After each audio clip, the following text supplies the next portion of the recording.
Jóvenes, ¿cómo están? Buenos días con todos. Les habla el profesor Miguel Faustino. Bueno, un gusto volver a estar otra semana más con ustedes. El día de hoy vamos a desarrollar nuestra tercera clase de Geografía y Educación Cívica. ¿Sí, chicos?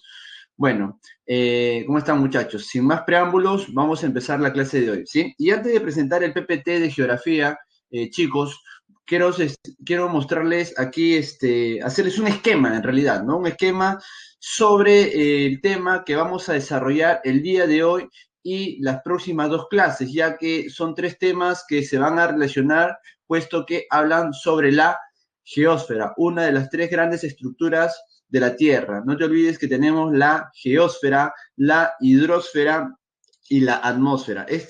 La clase de hoy y las próximas dos clases vamos a hablar sobre la geósfera. Luego hablaremos dos clases sobre la atmósfera y posteriormente hablaremos una clase sobre la hidrosfera.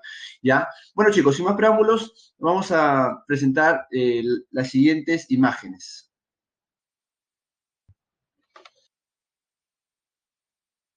A ver, un segundito, estamos cargando aquí el material.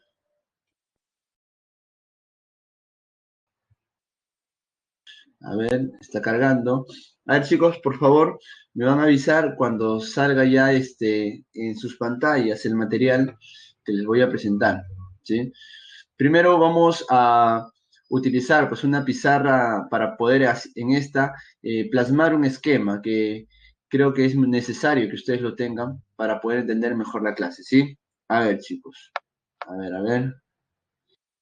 ¿Dónde está? Pues no está. A ver, vamos a ver. A ver, un momento, chicos. Un segundito.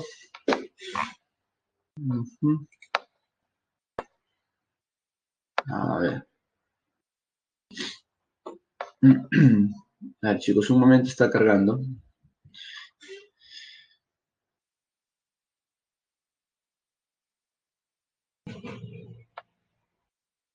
Ya.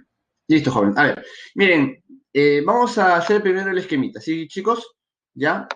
Eh, miren, aquí lo que voy a hacer es lo siguiente. Voy a primero dibujar un espacio geográfico con las tres grandes estructuras de la Tierra, que ya los mencioné hace algunos segundos, pues no he mencionado que esta estructura está conformada por la hidrosfera, la geósfera y la atmósfera. Ya primero voy a hacer un esquema, ¿no? Para ustedes, solo para ustedes, muchachos, para ustedes vamos a hacer este esquema muy importante, ¿sí? Y bueno, está por aquí. A ver, chicos. Aquí está. Muy bien. Miren, como podemos ver, eso es el mar.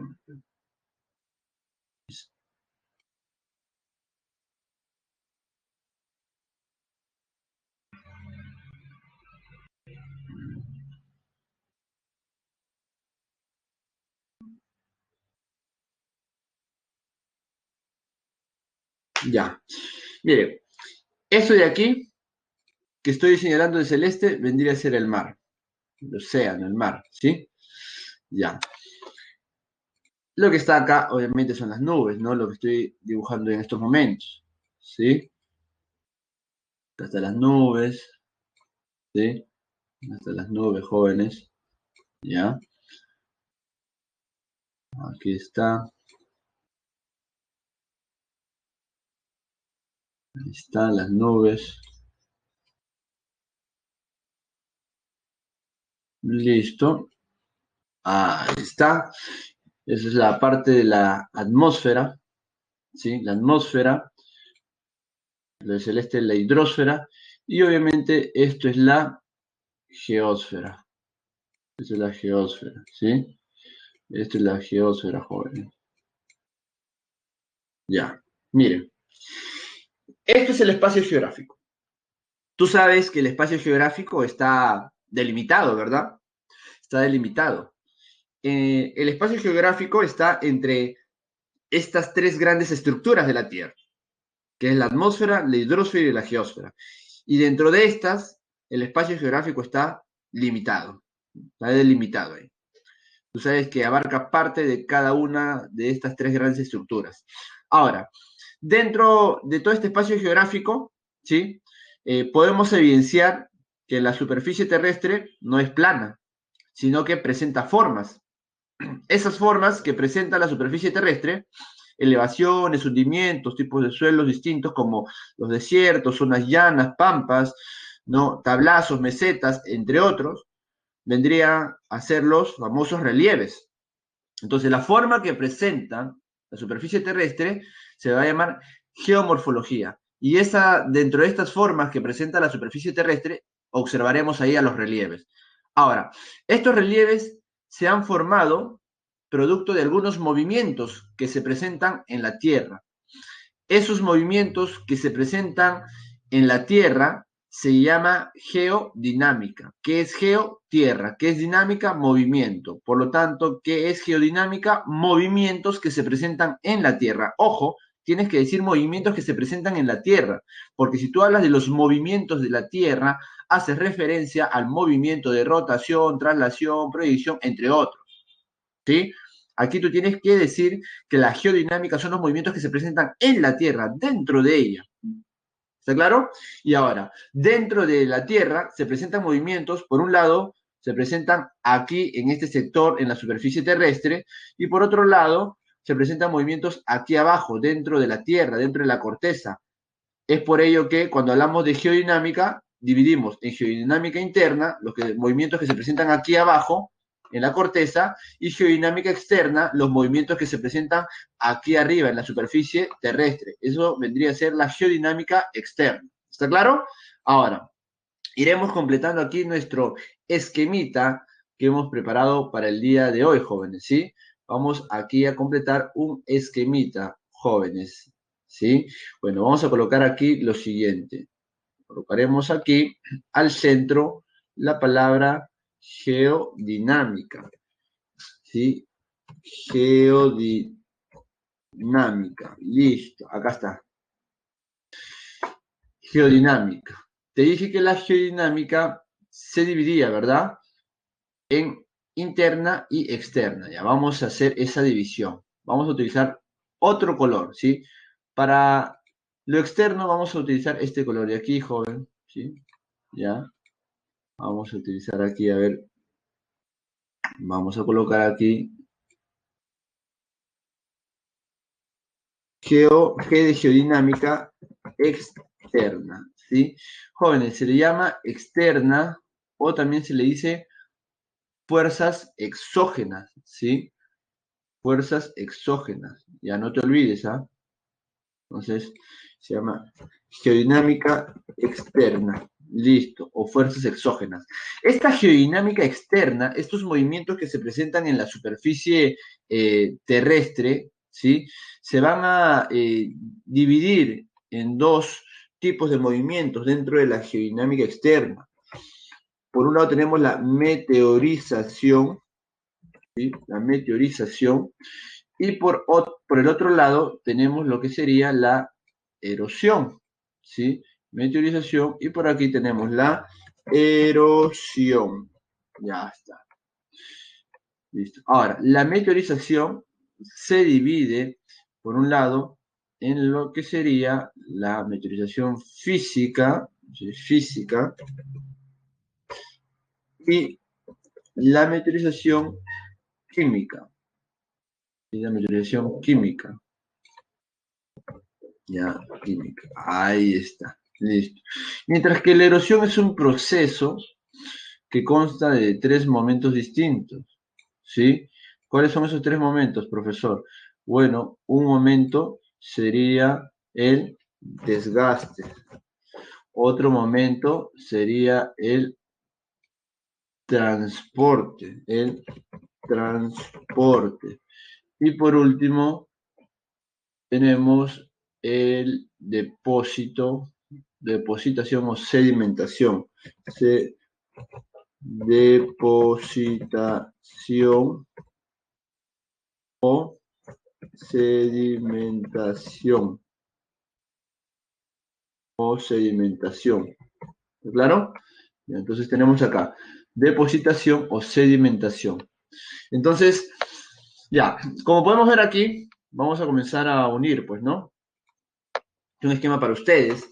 La geodinámica externa, ya son los movimientos que se presentan en la Tierra, pero en la parte de la superficie terrestre. Es por eso que yo he hecho aquí un dibujo en donde he puesto la parte del esquema que corresponde a la geodinámica externa aquí en la parte de la superficie terrestre del dibujo, ¿sí? Entonces, la geodinámica, ¿no? Tenemos acá externa, ¿sí? Se divide, ¿sí? Los movimientos que se presentan en la superficie terrestre se dividen, por un lado, los movimientos de erosión y por otro lado, en los movimientos de meteorización, ¿sí? Esos se presentan en la superficie terrestre, ¿sí? Ahora, la meteorización se divide en física y meteorización química, ¿sí? Meteorización física y meteorización química, ¿sí? Listo. Ahora, la erosión es un proceso donde tenemos acá el desgaste, el transporte y el depósito o sedimentación. Esa es la erosión, ¿sí? Ahora, como dije al comienzo, la geodinámica son los movimientos que se presentan en la Tierra. Y en la Tierra se presentan movimientos dentro de la corteza, ¿sí? Entre la corteza y el manto, y también se presentan movimientos en la superficie terrestre. En la superficie terrestre ya les he dicho que este se le llama geodinámica externa o fuerzas exógenas, en donde tenemos por aquí la meteorización y la erosión. Ahora, respecto a la geodinámica interna, que son los movimientos que se presentan dentro de la corteza, y vamos a colocarlo aquí de otro color, ¿sí? Tenemos, colocamos por aquí, vamos a colocar aquí, ya, colocamos aquí geodinámica interna, listo. Esta geodinámica interna se divide, por un lado, en diastrofismo, ¿sí? El diastrofismo, y por el otro lado tenemos el vulcanismo. Ahora, dentro del diastrofismo tenemos el diastrofismo eh, orogénico, y el diastrofismo epirogénico. ¿Está claro? Y por el lado del vulcanismo tenemos el vulcanismo intrusivo o plutónico, ¿sí? Y también, por otro lado, el vulcanismo se divide en vulcanismo extrusivo o volcánico. Listo. Ya, esta es la división respecto a la geodinámica interna. ¿Sí? Ya, entonces tenemos aquí geodinámica interna. Por un lado, geodinámica externa y por otro lado, geodinámica interna. La geodinámica interna se divide en diastrofismo y en vulcanismo. Y el diastrofismo puede ser orogénico o diastrofismo epirogénico. Y por el lado del vulcanismo puede ser vulcanismo intrusivo o vulcanismo extrusivo. Listo, jóvenes. Listo, chicos. Este es el esquema que les quería hacer, ¿sí? Ahora, miren, repito, vamos a hacer una síntesis de todo esto. Ya, hemos dicho que la geodinámica vendría a ser los movimientos que se presentan en la Tierra. Por eso geo, tierra, dinámica, movimiento. Movimientos que se presentan en la Tierra. Ahora, en la Tierra se presentan movimientos en la superficie terrestre, a ellos se le llama geodinámica externa o fuerzas exógenas, y también en la Tierra se presentan movimientos dentro de la corteza y del manto. A eso se le llama geodinámica interna o fuerzas endógenas. Ahora, respecto a la geodinámica externa o fuerzas exógenas, tenemos movimientos en la superficie terrestre que se les llama meteorización o erosión, ¿sí? Y respecto a la geodinámica interna o fuerzas endógenas dentro de la corteza terrestre, tenemos movimientos producto del diastrofismo y producto del vulcanismo, ¿sí? Ahora, el día de hoy vamos a hablar solo de la geodinámica interna, del diastrofismo y el vulcanismo. La próxima semana hablaremos solo de geodinámica externa, solo de geodinámica externa o fuerzas exógenas la próxima semana. O sea, hablaremos la próxima semana de la meteorización y de la erosión. Ahora, algo importante que les quiero decir, jóvenes, algo importante que les voy a mencionar es que estos movimientos, ¿sí? De la geodinámica interna, ¿sí? Estos movimientos de la geodinámica interna, ¿qué es lo que genera, jóvenes, aquí en la superficie terrestre? Bueno, profesor, yo tengo entendido o yo recuerdo que los movimientos de la geodinámica interna lo que van a generar es crear nuevo relieve. En otras palabras, la geodinámica interna crea nuevo relieve, o sea, el diastrofismo y el vulcanismo, estos movimientos lo que generan es que en la superficie terrestre aparezcan o se creen nuevos relieves. ¿Está claro? Ahora, respecto a la geodinámica externa, ¿sí? Respecto a la geodinámica externa, lo que va a hacer es modificar o moldear el relieve, ¿sí? O mejor dicho, la superficie terrestre, ¿no? La superficie terrestre, ¿sí? La superficie terrestre, ¿sí? ¿Cómo es eso? Ya, lo que sucede es lo siguiente, es que la geodinámica interna, producto del movimiento del diastrofismo y del vulcanismo, lo que genera es que aquí en la superficie terrestre se formen nuevos relieves, como por ejemplo cordilleras, tablazos, entre otros relieves más. ¿Sí? Eso es producto de la geodinámica interna o fuerzas endógenas. Ahora, cuando se crean estos relieves en la superficie terrestre, eso es lo que va a hacer que la superficie terrestre no sea plana, no sea llana, sino más bien va a tener formas, elevaciones, hundimientos, etcétera. Ahora, estos movimientos de la geodinámica externa, lo que va a hacer es que esos relieves que formó la geodinámica interna van a ser modificados o moldeados por la geodinámica externa. ¿De qué manera? Número uno, los puede simplemente erosionar, ¿sí? Los puede erosionar, haciendo que la superficie terrestre no se comience a moldear de una manera plana, llana. O lo otro es que la geodinámica externa lo que puede hacer es modificar el relieve que se ha formado producto de la geodinámica interna para dar paso a un nuevo relieve. Quiere decir, si la geodinámica interna en la superficie terrestre creó un relieve A, la geodinámica externa, producto de sus movimientos, puede moldear ese relieve A para que ahora sea un relieve B. ¿Entendieron? Eso es lo que puede hacer la geodinámica externa. Puede moldear esos relieves para dar paso a un nuevo relieve distinto o simplemente lo puede erosionar, destruir el relieve dejando que la superficie terrestre sea plana o llana. ¿Está claro?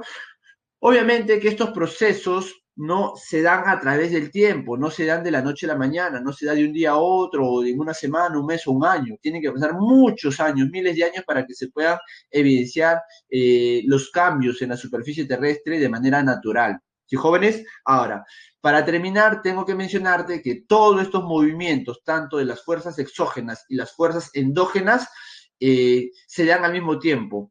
¿Sí? Los movimientos de la geodinámica externa, ¿sí? Los movimientos de la geodinámica externa, tanto meteorización como la erosión, así como los movimientos de la geodinámica interna, como el diastrofismo y el vulcanismo, todos esos se dan al mismo tiempo, en el mismo momento. ¿Está claro? No te olvides, ¿ah? Todos se dan al mismo tiempo, todos lo que hacen es transformar, no modificar constantemente la superficie terrestre, ¿sí? Todos modifican la superficie terrestre. Claro que la geodinámica interna lo modifica creando nuevos relieves y la geodinámica externa los modifica destruyendo esos relieves o dando paso a relieves distintos. ¿Está claro, chicos?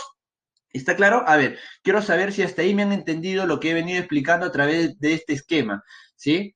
Ahora, justamente estos relieves que se van a formar producto de la geodinámica interna, esos relieves los vamos a estudiar de acá a 2 semanas más. De acá a 2 semanas vamos a hablar de los relieves formados por la geodinámica interna y la geodinámica externa. Ahí vamos a hablar de los relieves de la costa, de la sierra, de la selva y los relieves submarinos en nuestro país, ¿sí? A ver, vamos a ver si, ¿qué me han escrito acá? ¿Han entendido? A ver, muy bien, Valentina, Ray, Maricielo, Yurixi, Marcelo, Xiomaras, Moisés, Rudy, Urpi, muy bien, muchachos, excelente, sí, excelente. Entonces, ha servido este esquema, ¿no? Ya, bueno, ahora, espero tomen apuntes, espero que hayan tomado apuntes. Vamos ahora a explicar justamente lo que nos toca el día de hoy. Hoy vamos a hablar solo de la geodinámica interna, ¿sí? Hoy vamos a hablar solo de la geodinámica interna o fuerzas endógenas, ¿ya? Que está aquí, muchachos, ¿sí? Vamos a hablar de geodinámica interna, ¿ya, chicos? De esto vamos a hablar del día de hoy, del diastrofismo y del vulcanismo. Ahora, profesor, ¿de quién vamos a empezar a hablar? Vamos a empezar a hablar del diastrofismo, ¿sí? Vamos a hablar del diastrofismo orogénico. Pero antes de mostrar, digamos, el otro material, porque tengo 3 materiales el día de hoy para poder explicar esto. Este es el primero, hacer un esquema. Antes de mostrar el segundo material, chicos, vamos a hablar del diastrofismo. Ahora, el diastrofismo se divide en orogénico y epirogénico. ¿Ya? Número 1, este diastrofismo orogénico te habla de una teoría llamada teoría de la tectónica de placas, ¿ya? No te olvides, ¿ah? Ahora, esta teoría de la tectónica de placas que explica el diastrofismo orogénico nos dice que estos movimientos son de manera horizontal, son horizontales los movimientos, así como la flecha que está ahí, horizontal. Y lo último es que estos movimientos orogénicos lo que van a hacer es lo que te dije hace un rato, van a crear nuevo relieve, crean nuevo relieve, ya chicos, no te olvides, relieve, acá está, relieve, punto, ya. Ahora, a diferencia del diastrofismo epirogénico, aquí en el diastrofismo epirogénico nos hablan de otra teoría distinta, nos hablan de la teoría de la isostasia, T de teoría y la I de isostasia, ¿sí? Teoría de la isostasia. Ahora, estos movimientos epirogénicos nos dicen que son no horizontales, sino más bien estos movimientos son verticales, ya jóvenes, son movimientos verticales, hacia arriba y hacia abajo, ¿ya? Y también, como les dije hace algunos instantes, estos también crean nuevo relieve, ¿sí? Todos los movimientos de la geodinámica interna crean nuevo relieve, jóvenes, ¿sí? Listo. Dicho estas características, ¿sí? Dicho estas características de el diastrofismo, ahora sí vamos a comenzar a hablar de jóvenes, vamos a comenzar a hablar de este de aquí, del diastrofismo orogénico, ¿sí? Vamos a empezar a hablar del diastrofismo orogénico.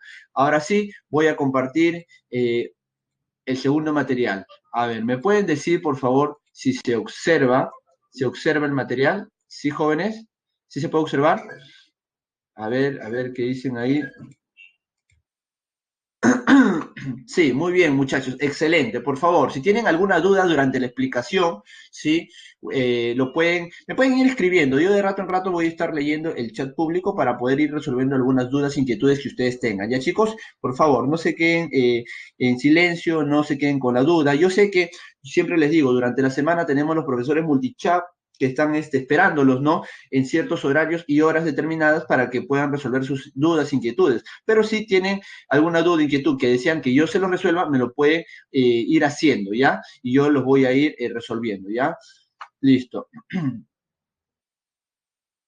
Ah, ya. Ya, Giancarlo, excelente. Tú me estás preguntando qué tipo de erosión es la que vemos en los desiertos, por ejemplo, de Egipto, que parecen rocas grandes encima de medianas y pequeñas. Ah, ya, ya, mira. Vamos a ir en parte. Mira, vamos primero ir, voy yendo explicando ya los temas y ahí hay muchas preguntas que ustedes se van a ir dando cuenta. Si no, si terminada de repente una parte y no hay explicación a su pregunta, yo se los puedo hacer ya de manera directa, aquí, de manera directa, ustedes la hacen. ¿Ya? En el caso, por ejemplo, tú me estás preguntando de qué tipo de erosiones. Bueno, en Egipto se dan erosiones, en el desierto se dan básicamente las erosiones eólicas producidas por el viento. Ese tema es justamente de la próxima semana. Cuando hablemos de geodinámica externa, vamos a hablar de erosión y los tipos de erosión. Ahí tenemos erosión marina, fluvial, pluvial, eólica, kárstica, de aguas subterráneas, y ahí podemos dar como ejemplo este tipo de relieve que tú estás mencionando, donde hay rocas grandes sobre rocas pequeñas, ¿no? Entonces, esos tipos de erosiones, ese tipo de ejemplos lo vamos a utilizar ahí, ¿ya? Así que no hay problemas. Excelente la pregunta. Vamos a ir resolviéndolas una por una, ¿sí? Miren, a ver, les dije que primero vamos a hablar de la geodinámica interna, vamos a hablar de los movimientos del diastrofismo. Dentro del movimiento del diastrofismo vamos a hablar de los orogénicos, ¿ya? Vamos a hablar de los movimientos orogénicos. ¿Y qué habíamos dicho respecto a los movimientos orogénicos? ¿De qué teoría se habla? Se habla de la teoría de la tectónica de placas, ¿verdad, chicos? Ya, miren, aquí tenemos un ejemplo local, ¿ya? Tenemos acá un ejemplo local. En esta imagen, yo les hago una pregunta. ¿Cuántas placas pueden ustedes observar? Acá podemos ver la superficie terrestre, el mar, corteza, pero también estamos viendo la parte interior de la corteza y del manto superior. La pregunta es, ¿cuántas placas pueden ver aquí, jóvenes? ¿Qué dicen ustedes? A ver, dicen 2 placas, 3 placas, son 2 o 3. ¿Tú qué dices? Vamos, son en total 3 placas, joven, señorita, son 3 placas. ¿Cuáles son, profesor? Mira, te lo voy a señalar, ¿ah? Mira, esta placa de aquí nace por acá y viene hacia la izquierda, en esta dirección, ¿sí? Viene por aquí, esta placa, ¿sí? Y comienza a bajar. ¿Te das cuenta? ¿Ya? ¿Cómo le llamamos a esta placa? Vamos a llamarle placa número 1, ¿ya? Vamos a llamarle, o placa número 2, ¿ya? Hay que llamarle placa número 2. Ya está, placa número 2, profesor. Listo. Acá hay otra placa, pero que se va en otro sentido, mira. Este se viene por aquí, hacia la derecha. Ya, profe, ese le vamos a llamar placa 3. Ya, no hay problema. Placa número 3, listo. Y por aquí hay otra placa que viene en ese sentido. Mira, observa. ¿Te das cuenta? ¿Ya? Este le podemos llamar placa 1. Ahora, yo te digo algo. Estas placas son 1, 2 y 3. ¿Y cómo están las placas? Las placas rodean toda la Tierra, joven señorita, las placas rodean todas las tierras. Un poco para que tengas una idea, a ver, ¿tú has visto las pelotas de fútbol, esas de cuero, que tienen pañitos de 5 lados, que están cosidas, ¿verdad? Esas pelotas de cuero. Las pelotas de cuero, ¿tú has visto? Tienen pañitos, pentágonos, ¿sí? Que están cosidos unas con otras, ¿no? Y dentro de ellos se encuentra ese bladder, ¿no? Que contiene el aire, ¿no? En las pelotas de fútbol, ¿sí? Algo así es la Tierra, solo que en vez de pañitos, pentágonos, tenemos placas. Y en vez que estas placas estén como los pañitos cosidos unos con otros, las placas están en 3 situaciones distintas. ¿Cómo que 3 situaciones distintas? Lo que pasa es que las placas rodean la Tierra, ¿sí? Toda la Tierra, ¿sí? Y las uniones de las placas se pueden encontrar en 3 situaciones. Uno es que estas placas pueden estar chocando entre ellos. Dos, puede ser que estas placas pueden estar dividiéndose, separándose, ¿sí? Naciendo. Y tres, puede ser que estas placas estén simplemente una al costado de otra, ¿sí? Yendo en sentido contrario, pero no chocando, simplemente rozando una con otra. Esas son las 3 situaciones en las cuales se van a encontrar las placas, que van a rodear toda la Tierra. Ahora, estas placas conforman parte de la corteza terrestre, ¿no? ¿Sí? Ahora, lo otro es que debajo de las placas, ¿qué tenemos? Debajo de las placas. Profesor, yo que recuerde, debajo de la placa tenemos el manto, profesor. Por supuesto, el manto. Y tú sabes que el manto se divide en el exterior o superior y en el manto inferior. ¿Sí? Ahora, el manto externo, el superior, se le llama también astenosfera. ¿Sí? Se le llama astenosfera. Y a ver, lo voy a colocar aquí. ¿Sí? Vamos a colocarlo aquí. Se le llama astenosfera. ¿Ya? Astenosfera se le llama. Muy, muy arriba, más abajo, vamos a colocarlo. Ya. ¿Cómo se le llamaba, profesor? Acá lo estoy colocando. Astenosfera. Ya, ya. Entonces, repito, en el manto superior también se le denomina astenosfera. ¿Ya? Ahora, ¿qué cosa hay en este manto superior o astenosfera? Bueno, profesor, lo que hay, y por lo que puedo observar, es que hay magma, profesor, acá, mira. Todo esto de aquí es magma. ¿Está claro? Todo eso. Ahora, jóvenes, ese magma que está ahí, ¿está inmóvil o está en movimiento? Está en movimiento, ¿verdad? Está en movimientos circulares, como puedes ver aquí. Mira, está en movimientos circulares. Así, movimientos circulares. ¿Saben cómo se llaman esos movimientos circulares? ¿Alguien me puede decir? ¿Sabe cómo se llaman esos movimientos circulares del magma? A ver, ¿qué dicen por aquí?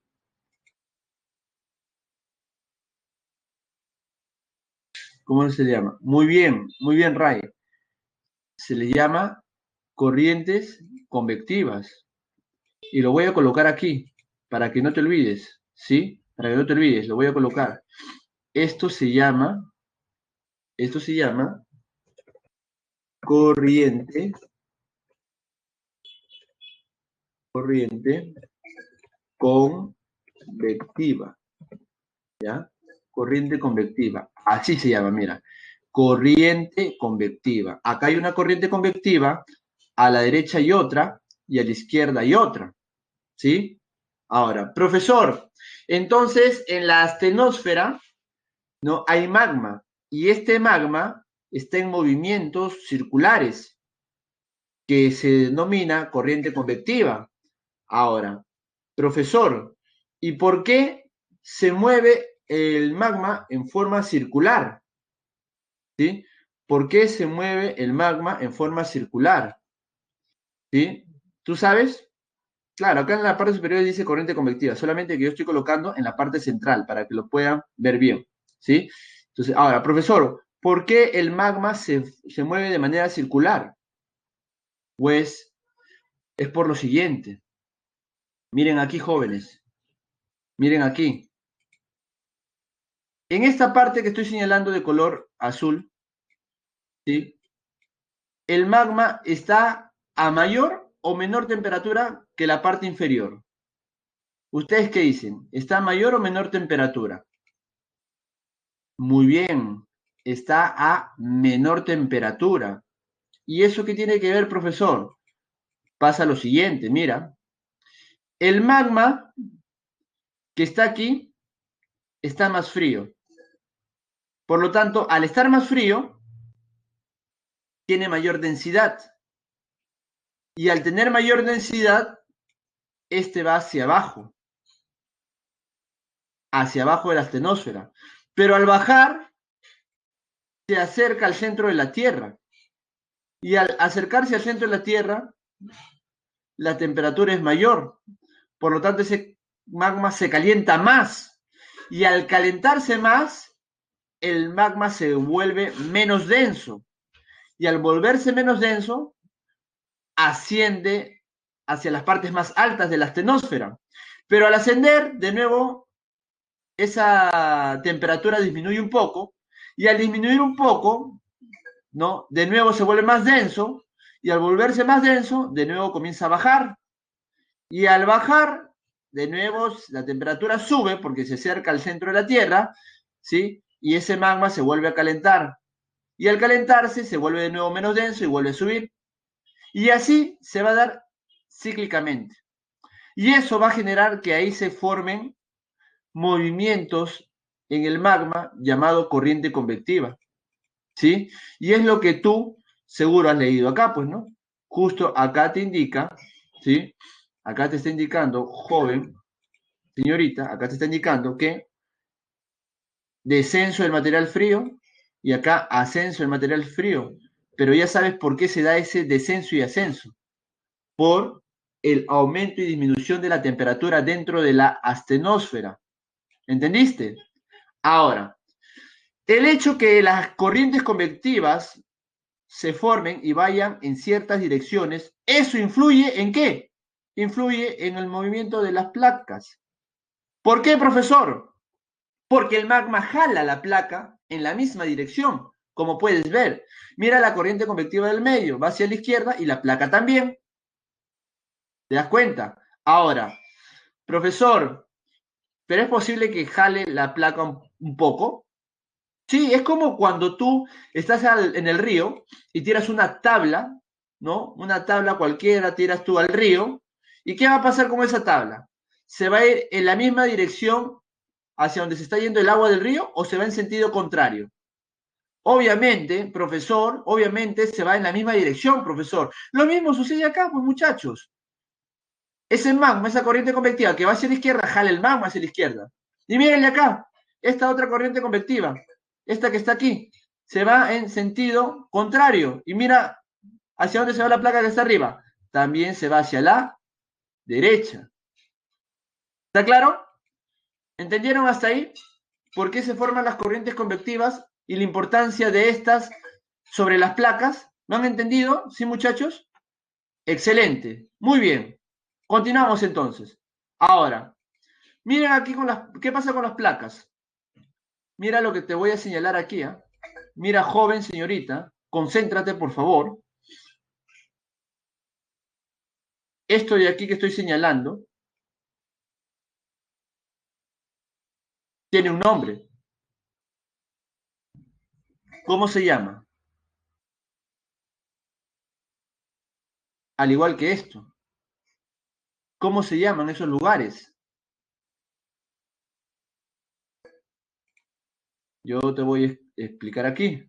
Profesor, lo que usted está señalando se llama de la siguiente manera. Número uno, profesor, esto de aquí es la zona de divergencia. ¿Por qué zona de divergencia? Porque ahí las placas 2 y 3 se están dividiendo, divergen, uno a la izquierda, el otro a la derecha. En otras palabras, la placa 2 y 3, ahí están naciendo en la zona de divergencia, ahí están comenzando a dividirse, formando las placas recién, ahí recién se está formando la placa 2 y 3. Mientras que en el otro lado tenemos la zona de convergencia. ¿Sí? Zona de convergencia. ¿Por qué? Porque la placa número 1 y la placa número 2 están convergiendo, chocando entre ellas. ¿Está claro? ¿Sí? Están chocando entre ellas, jóvenes. Listo. ¿Qué más? ¿Qué más? Miren, así se le llama a esta zona, divergencia y convergencia. Pero esto genera algo. Por ejemplo, jóvenes, aquí. Aquí el magma, que está aquí en la astenosfera, está buscando cualquier fisura, cualquier espacio para poder entrar por ella. Y si esta fisura lo lleva el magma a la superficie terrestre, mejor. Porque este magma de la astenosfera está ahí concentrado, ahí a bastante presión. Y quiere salir por cualquier lugar. Por eso que aquí en la zona de divergencia, aprovecha este magma para poder a través de esa divergencia de placas salir y llegar aquí a la superficie que en sí vendría a ser el fondo marino. ¿Y qué se puede formar ahí? Ahí se puede formar cuando llega este magma y choca con el agua del océano, puede ir formando, por un lado, volcanes oceánicos submarinos o puede formar esto de aquí.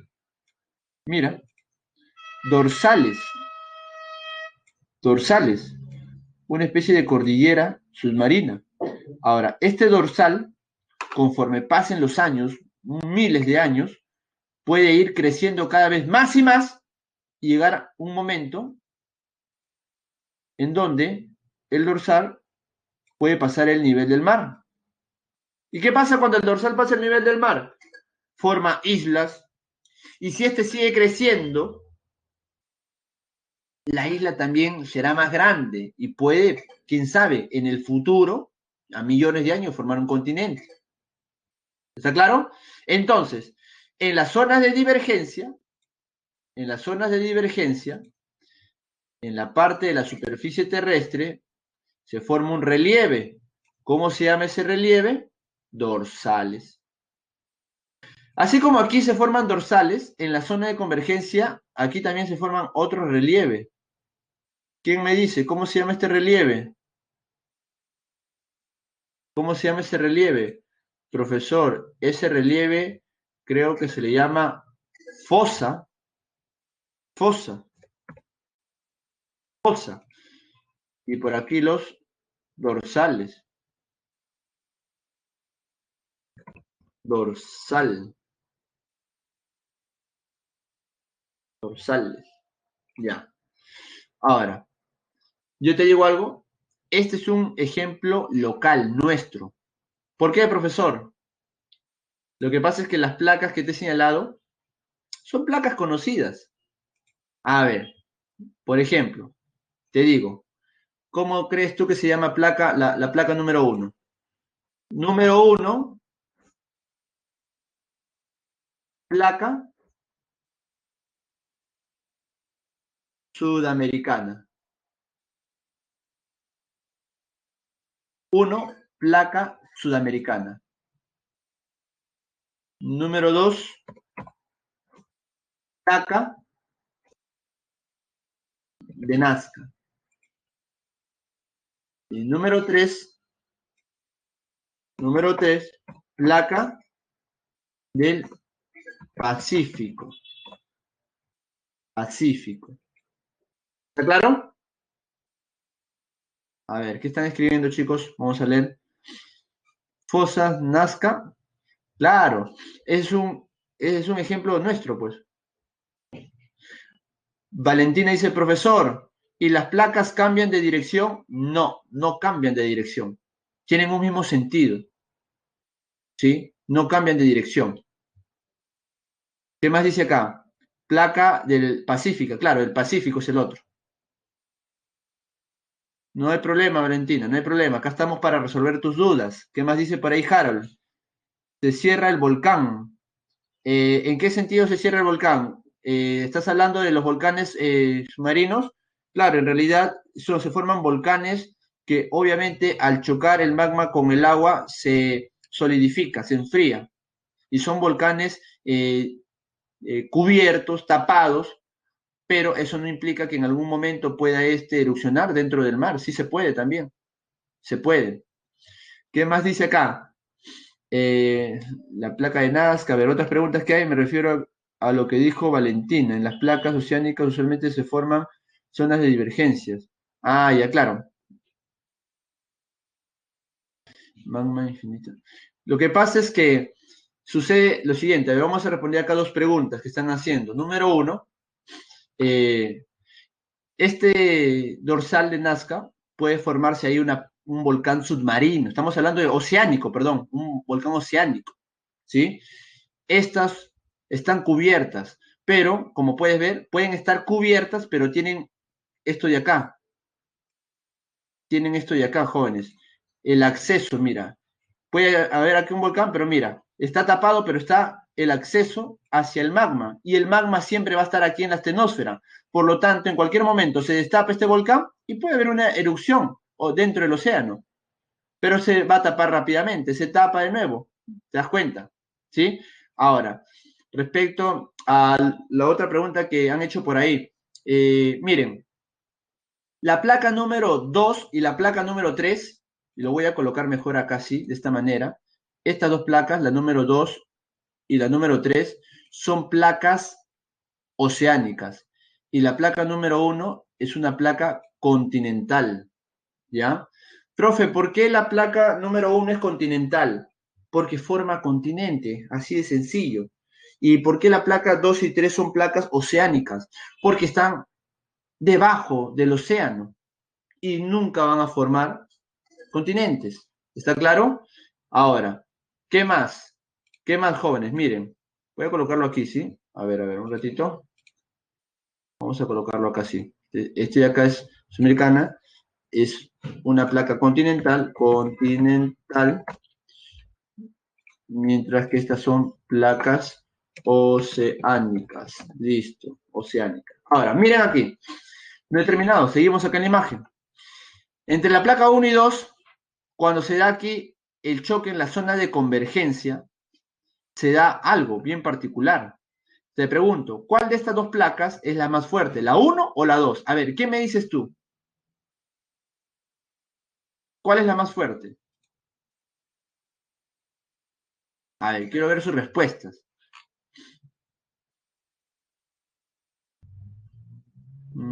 A ver, a ver, a ver.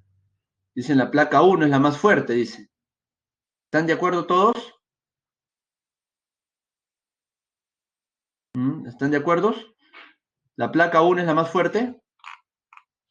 A ver, algunos dicen la 2. Ya estoy viendo las más respuestas. A ver, miren. La placa más fuerte es la placa número 2.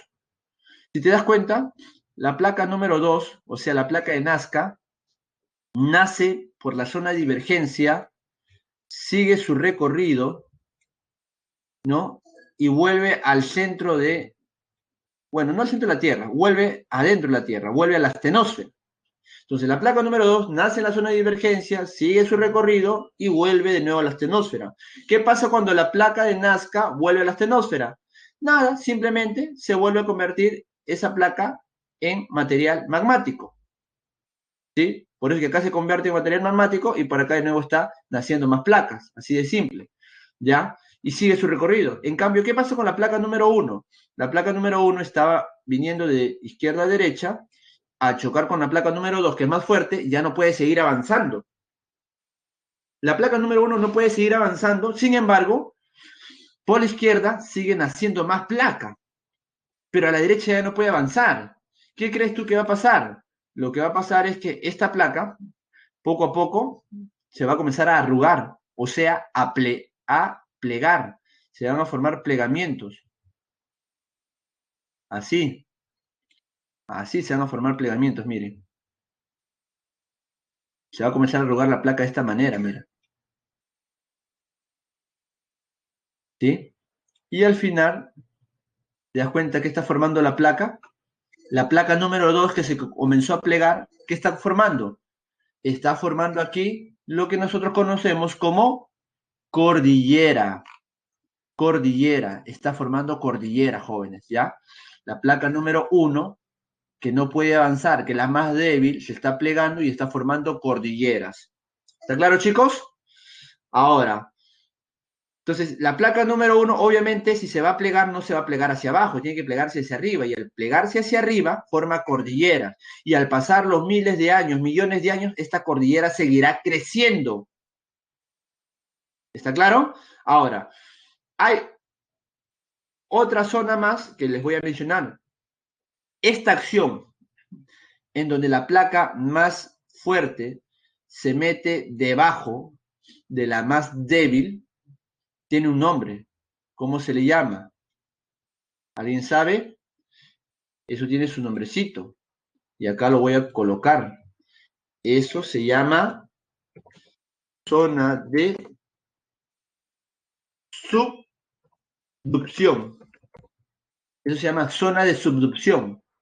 La zona de subducción es la acción en donde la placa más fuerte se subduce sobre la más débil. En este caso, la placa 2 se subduce debajo de la placa 1.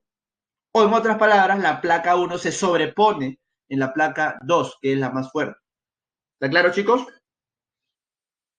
Jóvenes, hasta ahí, ¿han entendido? Todo esto que te acabo de explicar es la teoría de la tectónica de placas.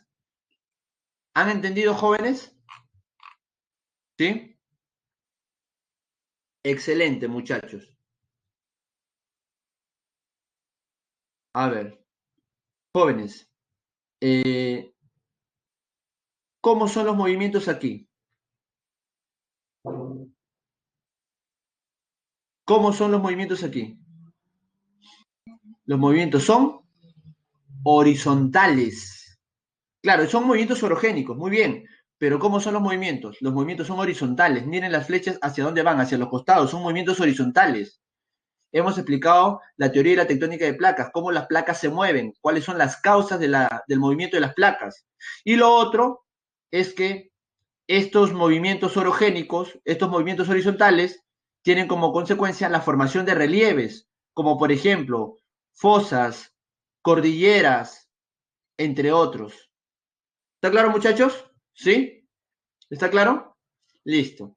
Ahora, esto es la teoría de la tectónica de placas que corresponde a los movimientos orogénicos del diastrofismo. Ahora vamos a pasar a hablar de los movimientos epirogénicos del diastrofismo. Y aquí vamos a mencionar a la teoría de la isostasia. Miren, miren aquí, jóvenes, esto que estoy dibujando, ya, esto es el mar, ya, esto es el mar. Un momento, Jaro, recién estoy entrando ahí. Esperen mucho, hay preguntas que me están haciendo que les voy a resolver conforme vaya avanzando. Recién estamos entrando ahí.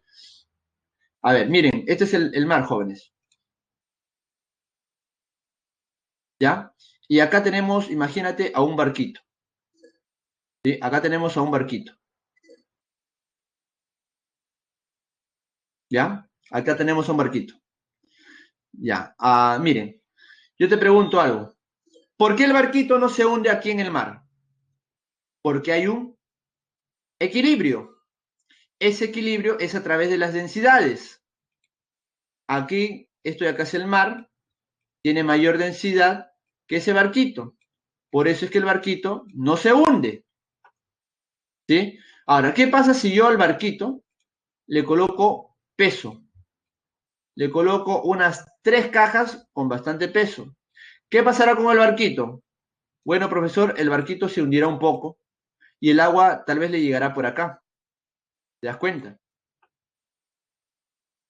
¿Qué pasa si yo ahora le quito, le quito algunas cajitas, las 3 cajitas le quito al barquito? ¿Qué pasa si yo ahora les quito las cajitas al barquito? Bueno, profesor, si usted le quita las cajas al barquito, de nuevo, este barquito se elevará y el agua le llegará por abajo. ¿Te das cuenta? Entonces, si coloco peso, se hunde un poco. Si le quito el peso, se eleva un poco. Entonces, te pregunto, ¿cómo son estos movimientos? Si le pongo peso, se hunde un poco.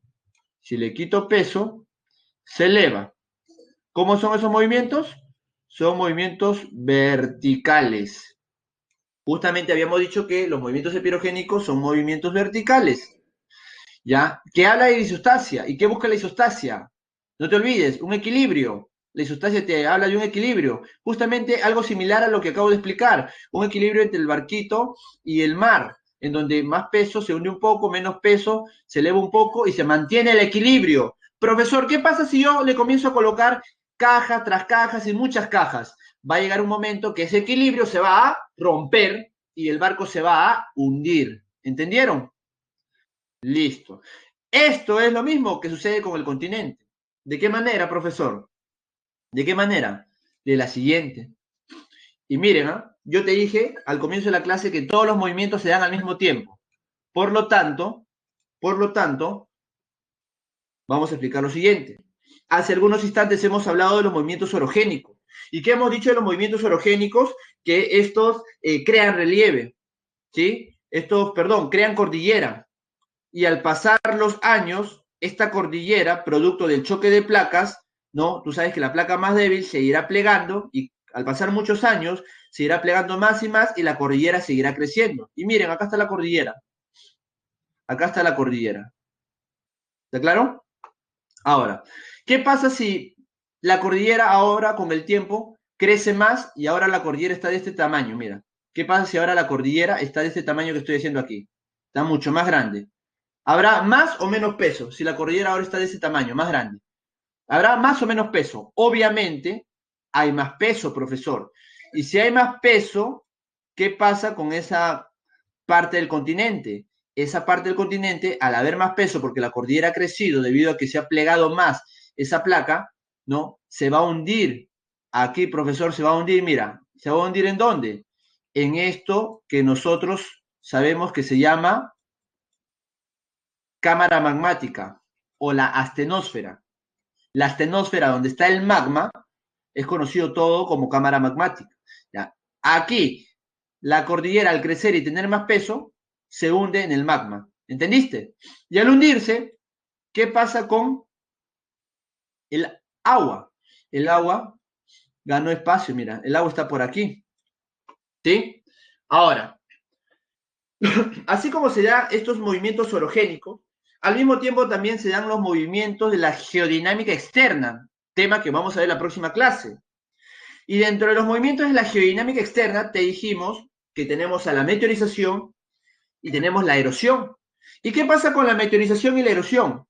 Lo que va a pasar es que van a destruir estos relieves de la superficie terrestre y dentro de ellas la cordillera de los Andes. Lo van a destruir, lo van a erosionar, lo van a meteorizar. Y todos esos sedimentos, producto de la gravedad, van a ir a las partes bajas, van a caer, van a ir hacia las partes bajas de la cordillera. Y al irse a las partes bajas, ¿sí? Al erosionarse esas cordilleras, ¿qué va a pasar? Va a disminuir de tamaño. Van a disminuir de tamaño. Como puedes ver acá, miren acá. ¿Qué pasó con la cordillera? Disminuyó de tamaño. ¿Te das cuenta? No sigue igual la cordillera. ¿Y qué pasa cuando disminuye de tamaño? ¿Hay más o menos peso? Hay menos peso. Por lo tanto, mira, esto de aquí ahora se ha elevado un poco, mira. Se eleva, como puedes ver acá la flecha. Se eleva debido a que hay menos peso. Pero al haber menos peso y al elevarse esta parte de la placa, debido a que hay menos peso, ¿qué pasa con el agua? El océano retrocede. ¿Por qué? Porque el continente se elevó, pues. Se elevó la parte continental y el mar retrocede. Ganamos costas. Pero ¿qué pasa si sigue erosionándose más la cordillera? Tanto así que está prácticamente casi plano. ¿Qué pasa? Mira, si está solamente así en la cordillera, prácticamente aquí el peso es nulo. Y al ser nulo el peso, ¿sí? Al ser nulo el peso, el mar retrocederá más y así ganaremos más costas. ¿Está claro? ¿Cómo se han dado estos movimientos? Hubo más peso, se hundió el continente en el magma. Hubo menos peso debido a la erosión, el continente se elevó y el mar retrocedió. ¿Entendieron? ¿Están entendiendo, jóvenes? ¿Está claro? Ya. Ahora, para terminar esto, jóvenes, esto es la teoría de la isostasia, movimientos verticales, en donde mientras más peso hay en la cordillera, más se hunde en el magma, mientras menos peso hay en la cordillera, se eleva del magma. ¿Y qué pasa con el mar? Si hay más peso y se hunde, el mar gana espacio, perdemos costa. Y si hay menos peso y se eleva, el mar retrocede, porque obviamente se eleva más por encima del nivel del mar, por eso es que el mar retrocede. Ahora, no vayas a pensar tú que eso se da en todo el continente se hunde y se eleva, no es así. Esto se da de la siguiente manera. Mientras algunas partes de los continentes del planeta se están hundiendo, como Países Bajos, que está por debajo del nivel del mar, y acá algunos años se cubrirá totalmente de agua, o algunos lugares o partes de México, que también se están hundiendo, hay lugares como en el Perú, costa norte, en donde el continente se está elevando. Por ejemplo, los tablazos en la costa norte se están elevando, ganamos territorio, ganamos costas. ¿Está claro? Y ahí es donde se mantiene el equilibrio. Mientras algunas partes se van hundiendo, otras partes se van elevando. Y se mantiene ese equilibrio continental entre el continente y el océano, el mar. ¿Entendieron, jóvenes? Está claro, ¿verdad? Eso es la teoría de la isostasia. ¿Sí? A ver, ¿qué dice acá Ciro? Empuja por la base ¿Cómo es eso? No entiendo la pregunta. Empuja por la base. Acá lo que sucede es que pierde peso y se eleva. Es como si estuviese en el agua. No te olvides que el magma es líquido, ¿sí? Por eso al perder menos peso, se eleva en este magma. Al ganar más peso, se hunde, ¿sí? Y los líquidos, claro, y las costas, dependiendo, pues, si hay menos peso, se eleva y pasa el nivel del mar, el mar retrocede. Si hay más peso, se hunde y está por debajo del nivel del mar, el mar gana espacio, ¿sí? Claro, hay varios, Giancarlo, hay varios relieves que se forman, ¿no? Escudos, tablazos y otros más, ¿sí? Y justo de relieves lo vamos a hablar de acá a 2 semanas. Vamos a hablar de varios relieves del territorio peruano, ¿sí? Muy bien, Rudy, claro.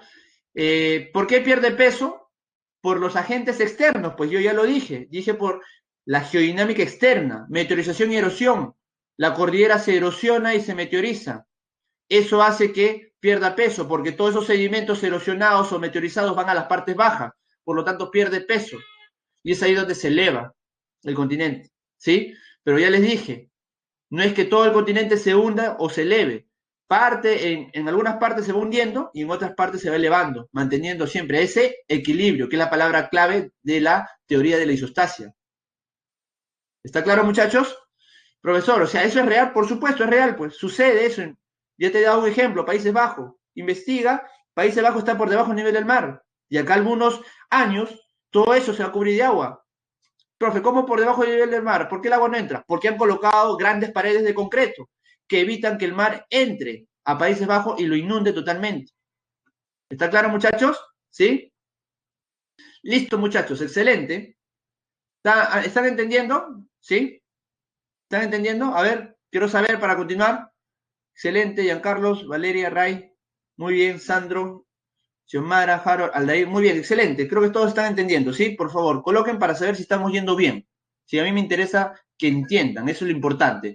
Bueno, hemos explicado hasta el momento los movimientos del diastrofismo, tanto orogénico como epirogénico. Ahora vamos a hablar de los movimientos del vulcanismo, ¿sí? Los movimientos del vulcanismo. Profesor, ¿y cómo es el movimiento del vulcanismo? Ya, vamos un rato a retroceder aquí a esta imagen. Te dije que este magma que está acá en la estenosfera está buscando cualquier orificio para ir a través de ello. ¿Está claro? Ahora, si digamos, magma logra meterse por cualquier orificio y se desplaza hacia otro lugar, se le llama vulcanismo. Ojo, cuando hablamos de vulcanismo es cuando el magma se está desplazando.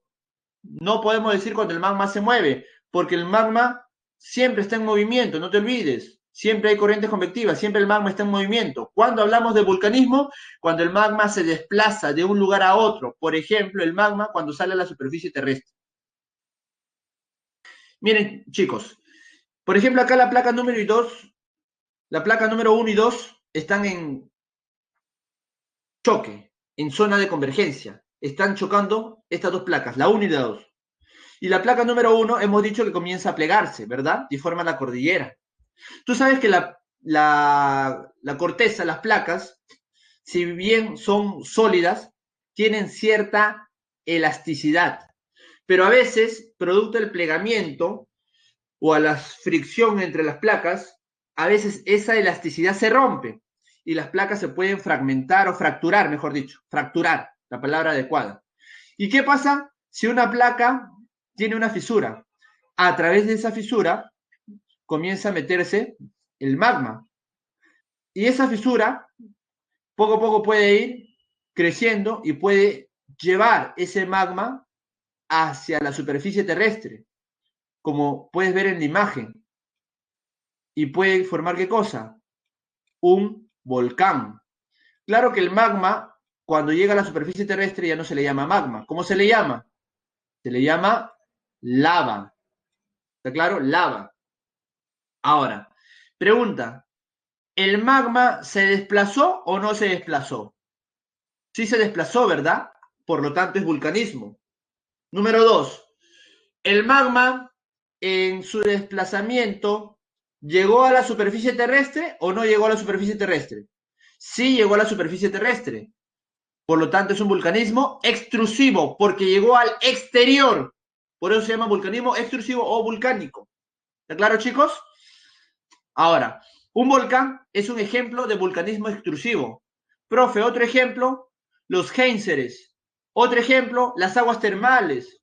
Todos ellos son ejemplos de vulcanismo extrusivo. Profe, ¿y los géiseres cómo son? Se pueden formar en la parte continental o en la parte oceánica. Por ejemplo, acá la placa 2 tiene una fisura y a través de esta pasa el magma y aquí el magma, a chocar con el agua del océano, ¿no? Comienza a generar bastante especie de humo, pero ese humo se va a evidenciar aquí, en la parte exterior.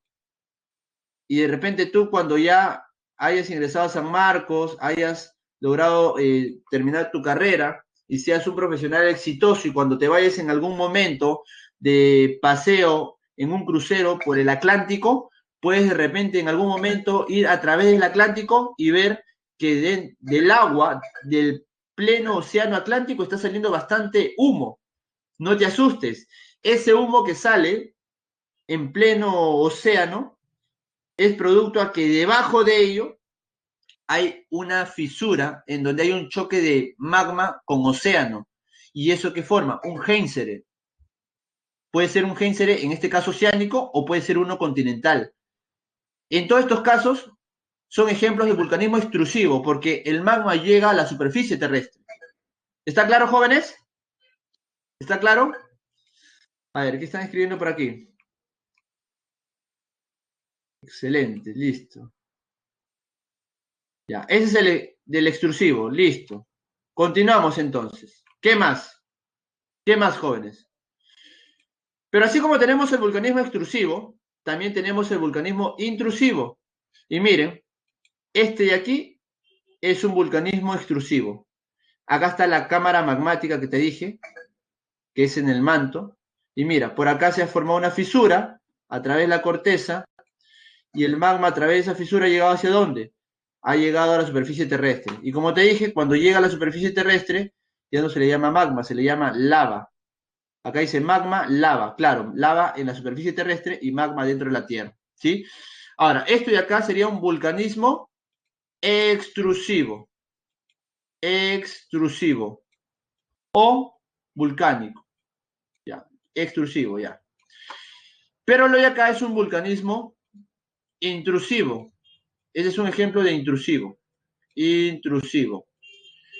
¿Sí? Ahora, en ambos casos es cuando el magma se desplaza. ¿Sí? En ambos casos es cuando el magma se desplaza. Pero si este magma se desplaza y llega a la superficie terrestre, es vulcanismo exclusivo.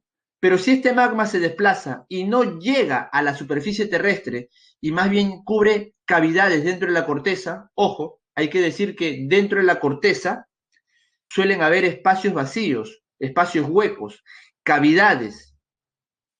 Esas cavidades, ¿no? Se pueden cubrir de magma, producto del choque de placas, como hemos mencionado hace unos instantes aquí, producto del choque de placas, por ejemplo, aquí, mire, aquí yo voy a hacer una cavidad, acá.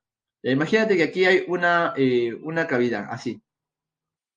Este es un hueco, una cavidad dentro de esta placa. Producto del choque de placas, se puede generar fisuras y a través de estas fisuras puede llegar el magma hacia esta cavidad y lo puede cubrir, esta cavidad de magma. Luego, ¿qué pasa con el magma? Se va a solidificar. Se va a solidificar, se vuelve sólido, roca. Se vuelve esto una roca magmática. Se enfría. ¿Está claro? Ahora, ¿cómo se llama esto? Te pregunto, ¿el magma se desplazó? Sí se desplazó. ¿Llegó a la superficie terrestre? No, no llegó a la superficie terrestre. Lo que hizo fue cubrir cavidad dentro de la corteza. Por lo tanto, ese es un vulcanismo intrusivo o plutónico, porque no llegó a la superficie terrestre, pero sí se desplazó el magma.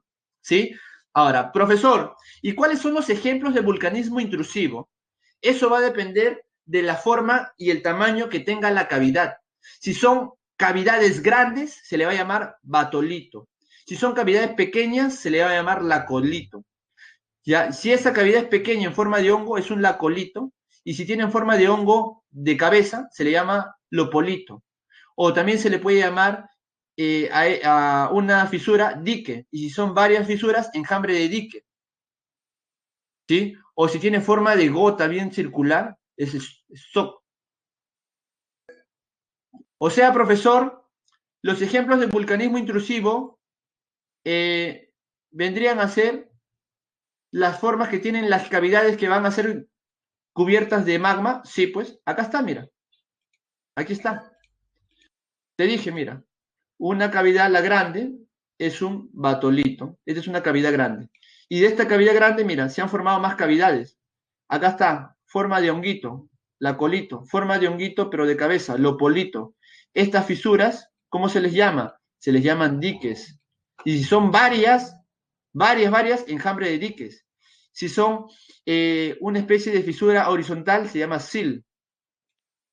O si son, como te dije, ¿no? En forma de una gota de agua así redondita, stock se va a llamar. ¿Está claro? O sea, profesor, los ejemplos de vulcanismo intrusivo vendrían a ser, dependiendo de la forma que tengan la cavidad, que van a ser cubiertas del magma. Sí, eso nada más.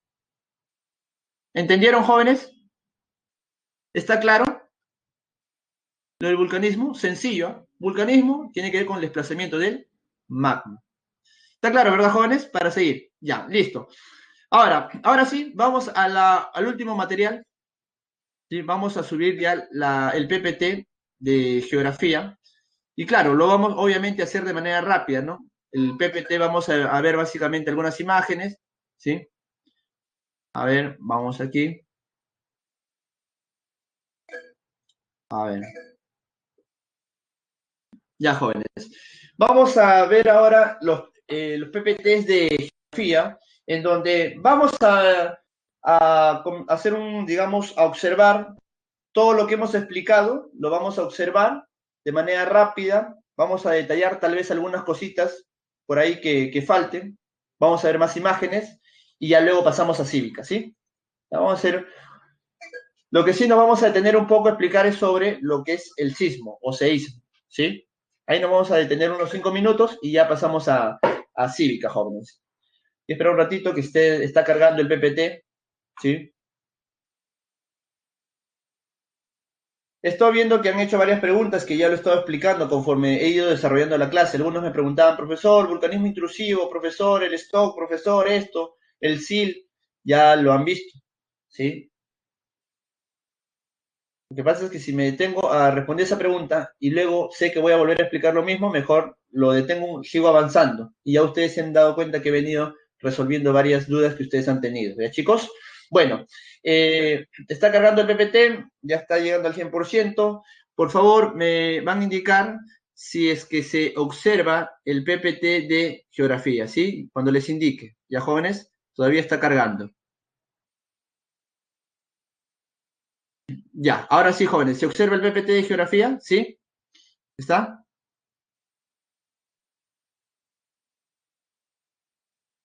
Ya, listo. Miren, de manera rápida, chicos, vamos a ver este PPT. Ya hemos dicho, el día de hoy hemos hablado sobre la geodinámica interna. Como puedes ver, acá esta geodinámica interna o fuerzas endógenas se divide en diastrofismo y en el vulcanismo. El diastrofismo tenemos los movimientos epirogénicos y orogénicos. ¿Cómo eran los movimientos? Los orogénicos eran horizontales, los epirogénicos eran verticales. Acá en los movimientos orogénicos se habla de la teoría de la tectónica de placas, mientras que los epirogénicos se habla de la teoría de la isostasia, que busca ¿qué cosa? Busca un equilibrio que ya hemos venido explicando, chicos, ¿sí? Busca un equilibrio, ya ustedes lo completan, ¿sí? Un equilibrio. Ahora, en el caso del vulcanismo hemos mencionado el intrusivo, que es cuando el magma se desplaza pero no llega a la superficie terrestre, eso se llama vulcanismo intrusivo o plutónico, y el extrusivo, que es aquel magma que se desplaza y sí llega a la superficie terrestre, ese es el vulcanismo extrusivo o volcánico, ¿sí? Bueno, acá tenemos justamente la división que hemos explicado, la astenosfera se divide interna y externa, o llamado mesósfera y astenosfera. Acá en la astenosfera se dan lo que es las corrientes convectivas, ¿verdad? Y acá está la corteza junto con el shial, ¿sí? Que conforman las placas. Luego también hemos explicado, bueno, acá están explicando sobre el diastrofismo, ya dije que son movimientos verticales, se habla de la teoría de la isostasia, forma tablazos, como ejemplo, la costa norte, tablazos, donde estamos ganando ahí más territorio, debido a que la superficie terrestre está subiendo y está pasando el nivel del mar, y es ahí donde estamos ganando más costas, ¿sí? Más costas. Es por eso que la costa norte tiene un mayor ancho que la costa centro y sur. ¿Por qué? Porque ahí estamos ganando más territorio, jóvenes. Tú has visto o has escuchado cuando hablan de la costa, sector norte, 100 kilómetros aproximadamente de ancho, sector sur, 5 kilómetros aproximadamente de ancho, sector centro de la costa peruana, 30 kilómetros aproximadamente de ancho. ¿Por qué el norte es más ancho? Debido a que aquí tenemos tablazos que están haciendo que ganemos nosotros ahí territorio, ¿sí? Bueno, hemos explicado el diastrofismo, hemos explicado la teoría de la isostasia, acá esto ya lo hemos explicado, hemos hablado también de los movimientos orogénicos, hemos dicho que estos son movimientos horizontales, aquí se habla de la teoría de la tectónica de placas, esta imagen hemos explicado de las corrientes convectivas, acá hay una imagen real de algunos plegamientos, mira cómo se evidencian aquí los plegamientos, miren, acá están los plegamientos, ¿se dan cuenta? ¿Sí? Así se van formando los plegamientos en las placas. Estos son fallas que se da producto del choque de placas, ¿sí? ¿Qué más tenemos acá? Bueno, acá tenemos una imagen de todo el planeta en donde podemos evidenciar todas las placas que hay. Tenemos la placa, por ejemplo, acá mira, la placa sudamericana que está en contacto o en choque con la placa de Nazca. Mira, ¿qué dice acá? Mira estos límites. Estos límites son de esta forma de acá, mira. Ahí está la zona de subducción o zona de convergencia. ¿Está claro? Pero mira aquí, otro ejemplo, esta zona de acá, entre la placa de Nazca y la placa del Pacífico, Nazca y Pacífico. ¿Cómo está esta línea? Está como la de acá. O sea, ahí se forman dorsales. O sea, esa es una zona de divergencia. Las flechitas te indican en la dirección hacia donde están yendo las placas. Este se va a la derecha, este es a la izquierda. Es la imagen que hicimos. Y esta placa de Nazca viene en sentido opuesto. Y es ahí donde se da aquí la zona de otro color. ¿Ah? Acá se da la zona de convergencia, en todo esto de acá, y acá se da la zona de divergencia. Eso fue la imagen que hicimos. Pero mira, acá están las demás placas de todo el planeta, ¿sí? ¿Qué más tenemos, jóvenes? Bueno, a ver, ¿qué otra imagen tenemos? Ah, bueno, los límites de las placas. Te dije que había tres tipos de límites, ¿no? Uno era convergente, donde se chocan, divergente, donde divide, y el otro es transformante, donde rozan las placas. Mira, una placa se está yendo hacia el norte, otro se va hacia el sur, ¿no? ¿Y qué pasa aquí? ¿Están chocando acá? ¿Acá están chocando? No, pues no están chocando, mira, no están chocando. Solamente están rozando unas con otras. ¿Está claro, jóvenes? ¿Sí? Listo. ¿Qué más tenemos, jóvenes? ¿Qué más tenemos? A ver. Ah, ya. Esto es respecto al vulcanismo. Acá hemos explicado el vulcanismo intrusivo. Acá están ejemplos, la colito, lopolito, batolito, que hemos explicado. Y acá está el extrusivo, ¿no? Un ejemplo del volcán, ¿no? Acá está el volcán. Todo esto es el volcán, en donde el magma llega a la superficie terrestre, ¿no? Está sencillo todo esto del vulcanismo, ¿sí? Ahora, para finalizar, te dije que íbamos a resaltar esto de los sismos, ¿sí? Ya, miren, jóvenes, de manera rápida, ya, para que no nos gane el tiempo. El sismo o seísmo es una liberación de energía que puede tener varias causas, ¿ya? Choque de placas, ¿no? Fractura de alguna placa, erupción volcánica. Hay varias causas que pueden generar un sismo o seísmo. Porque, ¿qué vendría a ser un sismo? Es una liberación de energía que se evidencia y se desplaza a través de vibraciones de la corteza, ¿sí? Ahora, donde empieza la expulsión o liberación de energía, donde empieza, ¿cómo se le llama? Se le llama foco o hipocentro. Ahí empieza la liberación de energía.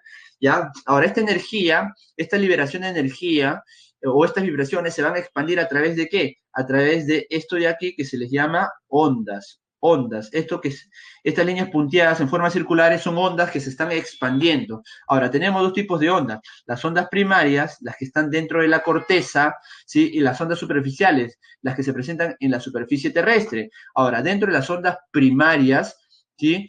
Estas de aquí, estas ondas primarias, nosotros no las sentimos, ¿ya? Por si acaso, ¿eh? Las ondas primarias nosotros no las sentimos. Ahora, se dividen en dos, ondas internas primarias, ondas internas secundarias, ¿sí? Y acá está, mira, estas dos de aquí son las ondas internas, ¿sí? Estas son las primarias y estas son las secundarias. ¿Cuáles son las diferencias? Bueno, llamado primaria o longitudinal. La diferencia es que estas son más rápidas y atraviesan lo sólido y atraviesan lo líquido, sólido y líquido. En cambio, las secundarias son más lentas y atraviesan solamente lo sólido. Cuando llegan a algo líquido como un lago, ahí las ondas desaparecen, ahí nomás quedan. ¿Está claro? Estas son ondas internas, estas no las sentimos, ¿está claro? Ahora, cuando la primera onda llega a la superficie terrestre, como es este el caso, ¿sí? Cuando la primera onda llega aquí a la superficie terrestre, ¿qué es lo que sucede? A ese punto se le llama epicentro, ¿sí? ¿Qué cosa es el epicentro? Es cuando la primera onda llega a tener contacto con la superficie terrestre. Eso se llama epicentro. Y siempre el epicentro está de manera perpendicular al foco. ¿Por qué, profesor? Porque justamente hemos dicho que el epicentro es cuando la primera onda llega a la superficie terrestre. ¿Y en dónde crees tú que va a llegar de manera más rápida la primera onda a la superficie terrestre? A través de una línea recta, perpendicular, de 90 grados, obviamente, ¿no? No aquí, por ejemplo, aquí no puede ser el epicentro. ¿Por qué? Por acá no hay una línea recta, ¿sí? ¿Dónde crees que está el camino más corto? ¿Por la línea recta o por la línea oblicua, diagonal? Obviamente por la línea recta es el camino más corto. Aquí la onda llegará mucho después, mira, después llegará acá la onda, ¿sí? ¿Cuándo se habla del epicentro? Cuando la primera onda llega a tener contacto con la superficie terrestre. Eso se llama epicentro y siempre ese epicentro está de manera perpendicular al foco, no te olvides. Ahora, una vez que esta primera onda llega aquí a la superficie terrestre, ¿qué se forma en la superficie terrestre? Se forman las ondas superficiales. Llega casi, mira, llega aquí, se eleva el suelo, ya se eleva el suelo por aquí y comienza ahora a través de la superficie terrestre a desplazarse estas ondas superficiales, jóvenes, ¿sí? Se comienza a desplazar. ¿Sí? Repito, llega la primera onda aquí a la superficie terrestre, al epicentro, y desde el epicentro se eleva el suelo, se eleva, y a partir de ahí se comienza en toda la superficie terrestre a expandir esa, esa liberación de energía. Esa onda se comienza a expandir a través de toda la superficie terrestre. Y estas ondas superficiales es la que nosotros sentimos en los sismos, ¿sí?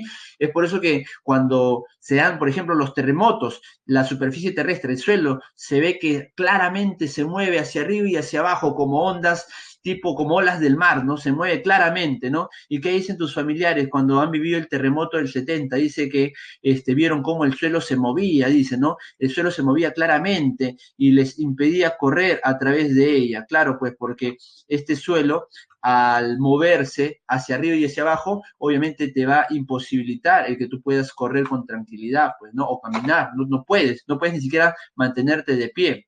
¿Sí, chicos? Acá, por ejemplo, estás tú, ¿sí? Acá está el profesor, ¿sí? Y viene unas ondas superficiales y me va a imposibilitar movilizarme, pues esas son las que sentimos. Claro que eh, mientras el sismo es mayor, obviamente las ondas serán más evidentes, ¿no? Y estas ondas superficiales son las que nosotros sentimos y son las que destruyen nuestra casita. Ahora, hay tipos de ondas superficiales. Tenemos, por ejemplo, las ondas Love, las ondas Rayleigh, y de estas dos, ¿cuáles son las más perjudiciales para nosotros? Las ondas Rayleigh. Estas son las de mayor, digamos, fuerza. Las Rayleigh son las de mayor fuerza, las de mayor destrucción, ¿sí? Cuando se dan ondas Rayleigh son las ondas de mayor destrucción que nosotros podemos sentir en la superficie terrestre y pueden conllevar a que nuestras casas se caigan, se destruyan. ¿Está claro, chicos? ¿Sí? Listo, jóvenes. Eso es todo respecto a geografía, ¿sí? Ahora vamos a pasar a cívica, ¿sí? Ya, a ver, preguntas. ¿Qué más? ¿No? Ya, listo, jóvenes. Voy a dictarles sus claves, chicos, ¿sí? Voy a dictarles aquí las claves y vamos a pasar a explicar ya cívica, ¿sí? Porque el tiempo ya nos está ganando un poco, ¿sí? A ver, jóvenes, un momento, por favor, un segundito. Estoy acá,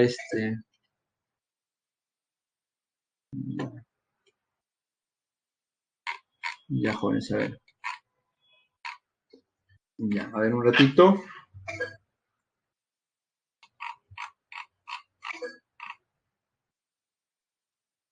Ya, vamos a dictarle sus claves. Lo voy a colocar aquí, sí, las claves. ¿Ya? Claves, geografía. Listo. Claves, geografía. Número 1, B de bueno. Número 2, A de avión. Número 3, B de bueno. Y número 4, A de avión. ¿Sí? Ahí está, igual estoy escribiendo las claves en el chat que tenemos aquí. Claves, geografía, 1, B de bueno, 2, A de avión, 3, B de bueno y 4, A de avión. Muy bien, muchachos. Ahí están las claves de geografía, ¿sí? No hay más preguntas, así que nos vamos a cívica, ¿ya? Vamos a presentar el PPT de educación cívica, muchachos. Ya, aquí está, PPT de cívica, listo. Ya, está cargando el PPT de cívica. Sí, el día de hoy en Cívica vamos a hablar de ciudadanía, jóvenes, ¿sí? Y la pregunta es, ¿cuándo nosotros somos ciudadanos? ¿Cuándo nosotros ya somos ciudadanos con derechos civiles y políticos? Perdón, con derechos jurídicos y políticos. ¿Cuándo? ¿En qué momento? ¿En qué momento? A ver, ¿quién me puede decir? ¿Sí? Mientras va cargando el archivo. ¿Quién me puede decir? ¿Cuándo nosotros somos ciudadanos con derechos jurídicos y políticos? Cuando nosotros cumplimos los 18 años de edad, ¿verdad?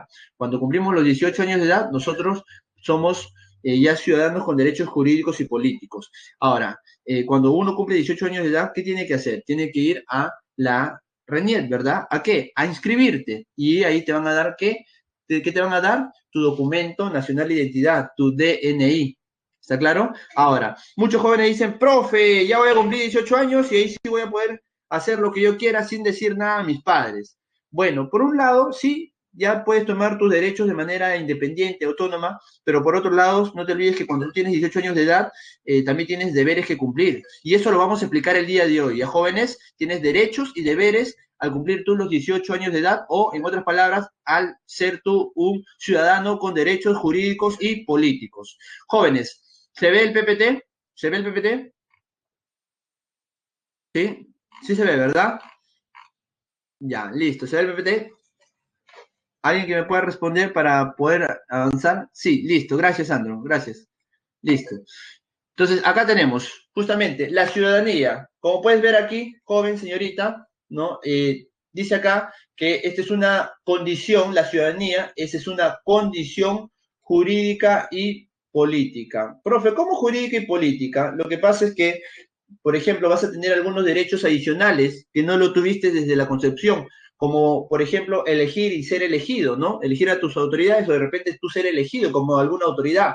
Y una condición jurídica que al cumplir 18 años de edad tú ya puedes asumir responsabilidades tú mismo, ya no necesitas de tus padres. Por ejemplo, al realizar algunos trámites, tienes que ser mayor de edad, si no, debes de tener el aval de tus padres, ¿te acuerdas? ¿Sí? Seguro en algún momento tú has visto, ¿no? Que hay de repente algunas acciones que tú has querido hacer, pero no pudiste. ¿Por qué? Porque eras menor de edad. Es más, hasta para el matrimonio. Tú cuando eres menor de edad no puedes casarte sin la autorización de tus padres. Imagínate que tú tienes 17 años y quieres casarte con una señorita de 15 años, ¿sí?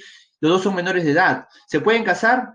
Por su propia cuenta no se pueden casar, pero sí a través del apoyo de sus padres. Eso se llama emancipación, jóvenes, cuando sus padres le dan el permiso o el aval, ¿no? El respaldo para que ustedes dos menores de edad se puedan casar, ¿sí, chicos? Pero ya cuando tú cumples 18 años de edad, definitivamente ya tú puedes asumir algunos derechos jurídicos, legales y también algunos derechos políticos, ¿sí?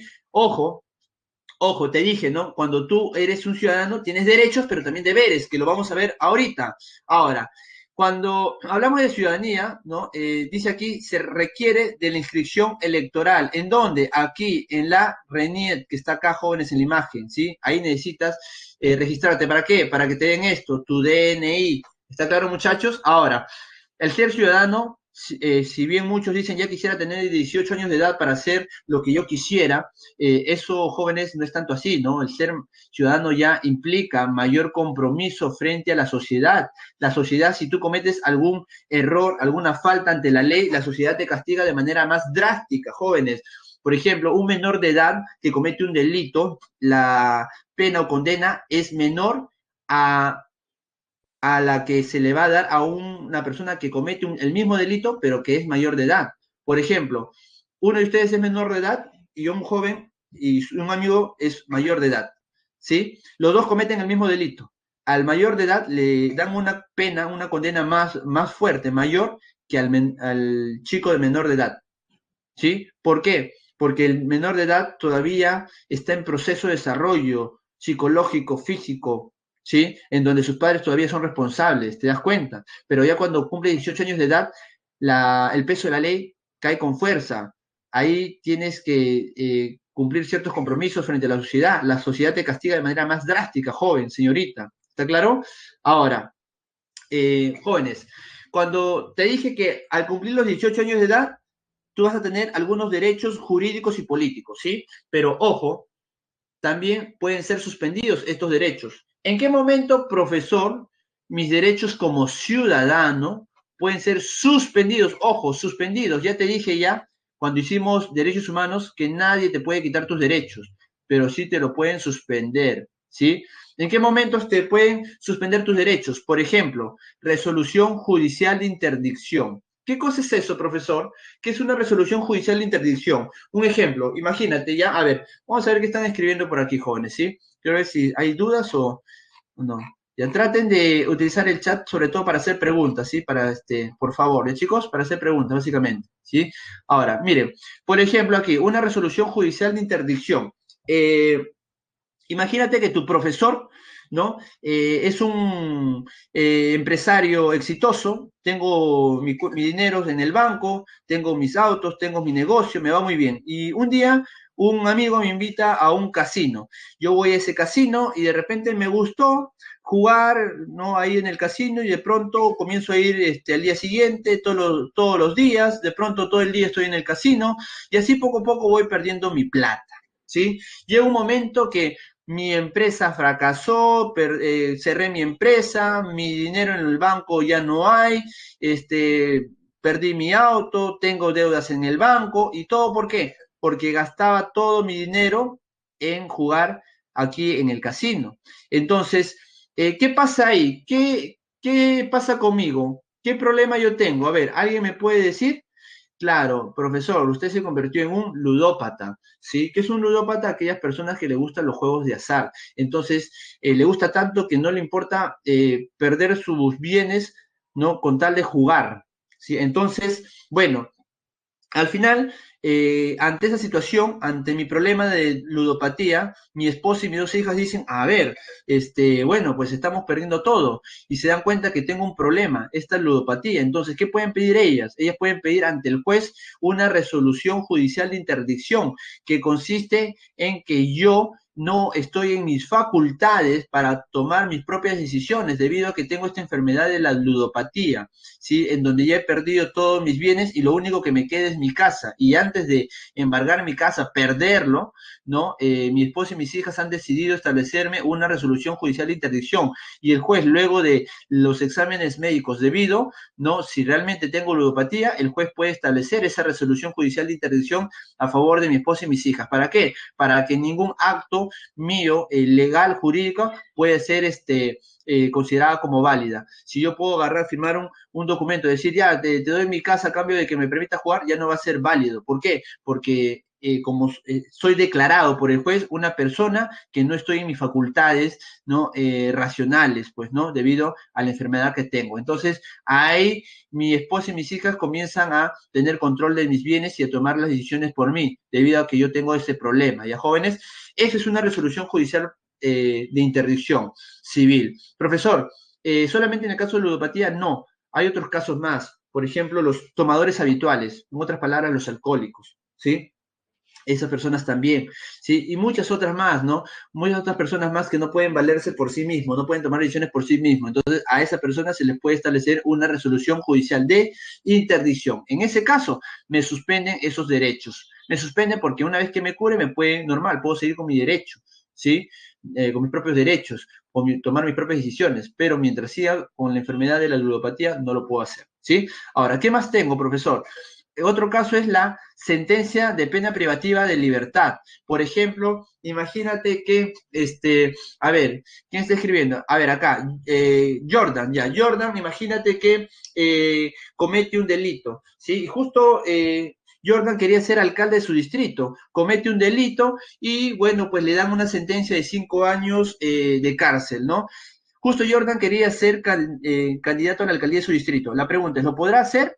No, no lo podrá hacer. ¿Por qué? Porque Jordan ha sido sentenciado por 5 años. ¿Está claro? Por 5 años. Por lo tanto, no puede postular. Profe, entonces, ¿qué pasa con Jordan? Tiene que esperar a cumplir su sentencia para recién ver la forma de postular a unos procesos electorales, ¿no? Pero, profesor, Jordan cometió ese delito junto con Moisés. Moisés que está ahí, Moisés David estaba también ahí, era cómplice, los dos hicieron el mismo atraco, profesor. Sí, pero la diferencia es que a Moisés todavía no lo han sentenciado como culpable, no han logrado obtener los argumentos probatorios necesarios para establecer una sentencia contra Moisés. Por lo tanto, Moisés, que solamente lo han detenido, ¿sí? Está detenido, está con este tipo Keiko Fujimori, ¿no? Está en la detenida, pero bueno, estaba detenida, más no está sentenciada. En el caso de Moisés, él sí puede postular. Sí, él puede postular. ¿Por qué? Porque a Jordan lo han sentenciado, por tanto, él no puede postular. Pero Moisés está detenido, está siendo investigado, pero sí puede postular. Mientras no declare el juez una sentencia, puede postular a la alcaldía de su distrito. ¿Ya, jóvenes? ¿Sí? Entonces, este sería el caso de por sentencia de pena privativa de la libertad. Siempre y cuando haya una sentencia por parte del juez, te suspenden algunos derechos. ¿Ya, chicos? Ahora, por último, tenemos la sentencia por inhabilitación de los derechos políticos.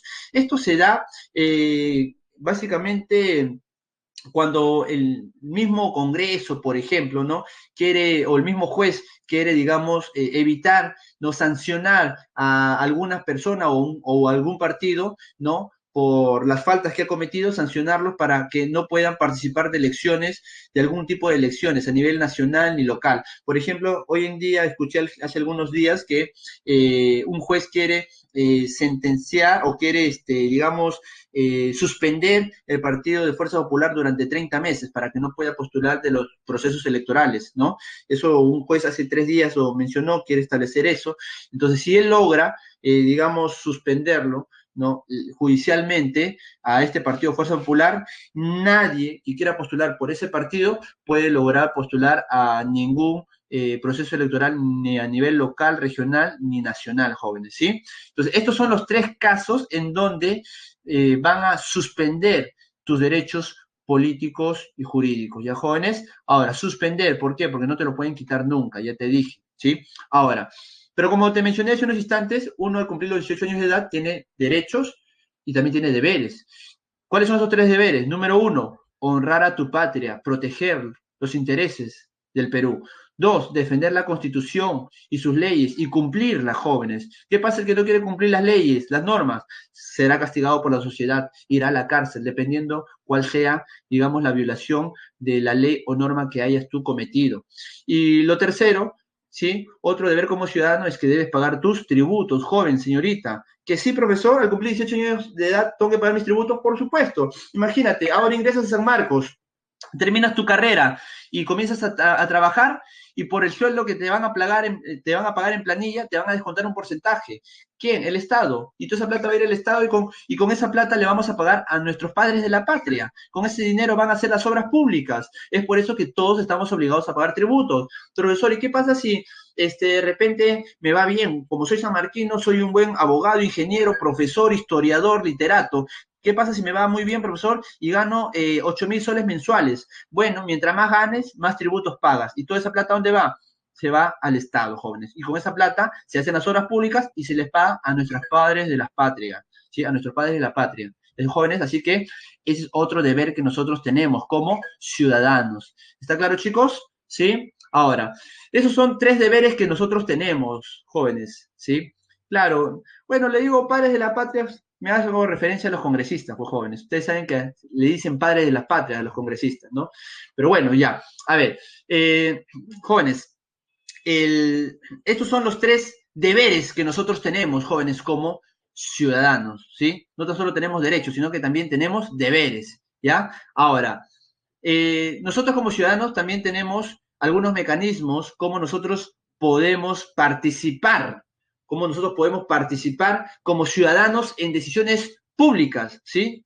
Hay mecanismos, uno de ellos son los mecanismos o que nos van a ayudar a poner en práctica nuestro derecho de participación ciudadana, y hay otros mecanismos que nos van a ayudar a poner en práctica nuestros derechos de control ciudadano, ¿sí? Y con esto terminamos la clase de hoy. ¿Cuáles son los mecanismos de participación ciudadana? Número uno, derecho al sufragio, derecho al voto, ¿sí? Esto lo tenemos todos al cumplir 18 años de edad. Pues tú vas a elegir a tu presidente, a tu congresista, ¿sí? A tu alcalde distrital, provincial y a tu gobernador regional.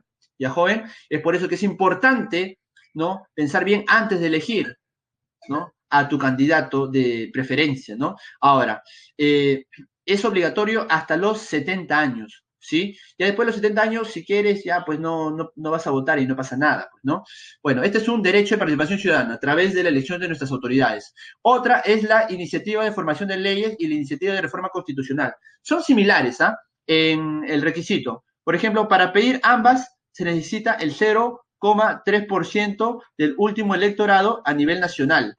¿Cómo el último electorado a nivel nacional?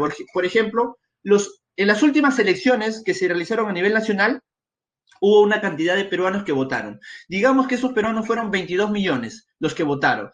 Pues tenemos que conseguir el 0,3% de esos 22 millones de peruanos que han votado.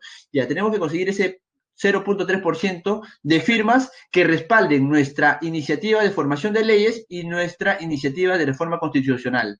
¿Está claro? Ahora, ¿cuál es la diferencia entre estas dos? Que en la iniciativa de formación de leyes es cuando nosotros proponemos una ley, jóvenes, ¿sí? Para que un ciudadano proponga una ley tiene que tener el respaldo del 0,3% de firmas del electorado a nivel nacional, que ya te expliqué cómo es eso, ¿sí? Profesor, pero el presidente lo puede presentar como persona, no, como presidente solo, ¿no? Claro, lo que pasa es que es por la investidura que tienen, y los congresistas también porque es su función de ellos, pues, ¿no? Para algo no se les paga 15.500 soles mensuales, fuera de los demás beneficios que ellos tienen, ¿no? Ahora, en el caso de la iniciativa de reforma constitucional, nosotros también podemos proponer que la Constitución se reforme, ¿sí? Y para ello buscamos también el 0,3% de firmas del electorado a nivel nacional. Ojo, esto es para proponer leyes. Eso no quiere decir que se va a aprobar. Si el Congreso quiere, lo aprueba, y si no quiere, simplemente no lo aprueba la ley. Igual en la reforma constitucional, si quiere, aprueba la reforma, y si no quiere, no lo aprueba la reforma constitucional. ¿Sí, chicos? Pero podemos proponer esas iniciativas. Por eso se llama, ¿qué dice acá? Se llama iniciativa, joven, señorita. Por último, tenemos el referéndum. ¿Qué cosa es el referéndum? El referéndum, joven, es una consulta popular que se le hace al pueblo, pero básicamente respecto a una norma, alguna ley, jóvenes, como lo que hizo Vizcarra. Es el referéndum, consulta que se le hace al pueblo en base a una norma, alguna ley. ¿Está claro? Profe, ¿y cuál es la diferencia con plebiscito? Plebiscito es una consulta que se le hace al pueblo respecto a una situación territorial, como por ejemplo lo que sucedió Perú con Chile, la guerra del Pacífico. Chile se quedó con Tacna y Arica. Luego de 10 años debieron haber hecho un plebiscito, consultar al pueblo a qué país quieren pertenecer. Ese es un plebiscito, ¿sí? Respecto a una situación territorial. En cambio, un referéndum es una consulta respecto a alguna norma, joven, ¿sí? Señorita, ¿está claro? Bueno, estos son los derechos de participación ciudadana. Así como tenemos estos derechos de participación ciudadana, también tenemos los derechos de control ciudadano, ¿sí? Bueno, este es un ejemplo del referéndum que hubo en el año 2018, que hizo Vizcarra, ¿sí? Bueno, estos son los derechos de control ciudadano. Como dice aquí, claramente, control ciudadano. Estos son mecanismos como nosotros podemos controlar a nuestras autoridades. ¿Y de qué manera podemos controlar a nuestras autoridades? A través de la revocatoria. ¿A quiénes se le puede revocar, jóvenes? A todas las autoridades que han sido elegidas mediante voto popular, menos a dos, menos a los presidentes y menos a nuestros congresistas, jóvenes. A ellos no se les puede revocar. Luego a todos los demás que han sido elegidos mediante voto popular, mediante sufragio, sí se les puede revocar, ¿sí? Ahora, para ello se tiene que buscar el 25% del electorado de la autoridad, ¿no? Del cual se le quiere revocar. Por ejemplo, si es el alcalde de tu distrito, tienes que buscar el 25% de los últimos que votaron en tu distrito, ¿sí? Y se le revoca no tan solo al alcalde, sino a toda la plancha, o sea, al alcalde y al consejo municipal, jóvenes, de tu distrito o de tu provincia, ¿sí? Lo mismo para la región. ¿Y qué cosa es una remoción de autoridades? Sacar de su cargo a alguna autoridad que no ha sido elegida por nosotros, ¿sí? hay autoridades, por ejemplo, en los municipios tenemos a funcionarios. ¿Quiénes eligen a estos funcionarios? Los alcaldes. Los eligen por una cuestión de confianza. Pero ¿qué pasa si nosotros queremos sacar a ese funcionario porque tiene una gestión pésima, un trato pésimo? Entonces nosotros como ciudadanos lo queremos sacar a ese funcionario. Pues tenemos que conseguir el 50% de firmas del electorado de ese distrito que respalden esta remoción de autoridad, y con eso el alcalde está en la obligación de sacar a ese funcionario de ese cargo. Lo puede sacar definitivamente o lo puede remover a otro cargo distinto. ¿Ya, chicos? Eso se llama remoción de autoridades. Son para las autoridades que no han sido elegidos mediante voto popular. Y por último, y con esto terminamos, la demanda de rendición de cuentas. Toda autoridad municipal, distrital, provincial, gobernadores regionales están en la obligación de rendir cuenta en base a la gestión que ellos están realizando. No te olvides que cada nivel de gobierno establece presupuestos y estos presupuestos se ponen en práctica, ¿no? En donde la ciudadanía puede tener el derecho de interpelación. ¿Qué cosa es eso? Llamar al alcalde y preguntar por qué están gastando esa cantidad de dinero, o decir por qué de repente los precios son muy inflados, etcétera, etcétera. O sea, interpelación es cuestionar, hacerles preguntas en base a los actos que está cometiendo esta autoridad. Esa es la demanda de rendición de cuentas, es pedir que rindan cuentas ante la ciudadanía, jóvenes, ¿sí? Listo, chicos, eso sería todo por hoy. Eso sería todo por hoy. Les voy a dictar las claves de cívica, ¿sí? Voy a dictarles la clave de cívica, por favor, jóvenes, ¿sí? Eso sería toda educación cívica. Las claves son las siguientes: 1, dedo; 2, casa; 3, avión; y 4, casa, ¿sí? Lo voy a apuntar igual en el chat que tenemos, como siempre. Voy a colocar claves de cívica. Claves de cívica. Listo. 1, dedo; 2, casa; 3, avión; y 4, casa. Entonces, claves de cívica, está ahí en el chat: 1, dedo; 2, casa; 3, avión; y 4, casa. ¿Ya, chicos? Ahí están las claves de cívica, jóvenes, ¿sí? Más bien, vamos, por favor, les voy a pedir que resuelvan la encuesta de hoy. A ver, un ratito, por favor.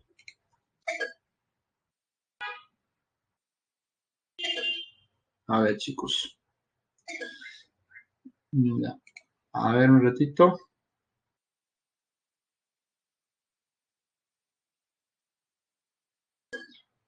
Ya, ya, chicos, listo. Eso sería todo por hoy respecto a el curso de geografía y cívica. Por favor, respondan la encuesta que les he colocado ahí. Como toda clase deben de responder su encuesta, por favor, jóvenes. Les agradezco como siempre el tiempo prestado, ¿sí? Y sobre todo, esperemos que hayamos podido resolver todas las dudas que ustedes hayan tenido, ¿no?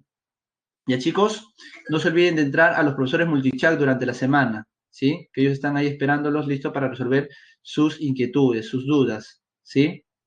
A ver, por favor, terminen de responder todas la encuesta. Ya. Listo, chicos. Ya está. Gracias por responder la encuesta, jóvenes. ¿Sí? Nos vemos el próximo sábado, como siempre, de 8 a 9:50. Muchas gracias, jóvenes. Hasta el próximo sábado. Que les vaya bien, ¿sí? Y felices fiestas. Nos vemos.